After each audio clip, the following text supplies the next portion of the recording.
Who would ever think that we needed to say that we have a right to our own conscious thoughts? Kathy O'Brien said it in the 90s.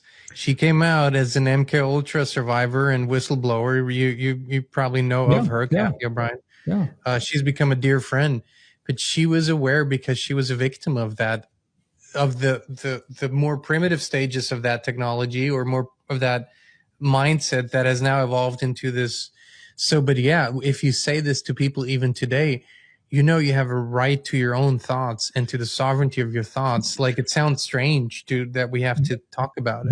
But we have to have a legal, it has to be legally defined. You know, in 1948, in the United Nations, what we saw happen in Europe during the war, the atrocities, there was no legal term to make that illegal. So they coined the term genocide, had to be coined. That term is a legal term, and it has very specific legal implications, legal definitions. And if it is used and it's agreed that's what's happened, it sets into motion a cascade of legal processes if whatever is happening meets that term. But who would ever, I'm just using this as an example, who would think you would have to have a term to make it illegal to do what was done to, you know, millions of people in the war? That term has not always existed. It was coined so that they could define it and then make it illegal. The same kind of thing is now happening when it comes to what Yuval Harari calls hackable animals, our own conscious thoughts, our own free will. And you say, well, how can those kinds of things be skewed? And it is possible to skew emotions.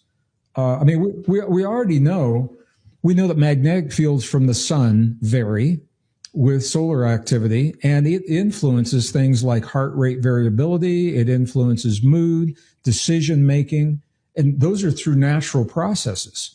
So what we're talking about is artificially hijacking those kinds of processes to influence, you know, the decisions that we might make and how we might respond to different kinds of events.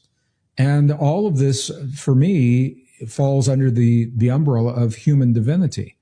Our ability to have sovereign divinity and to be able to express divinity and sovereignty and freedom are really closely related terms. The AI conversation now has become a part of this because of the implications that it can have. Not there yet, but that it can have.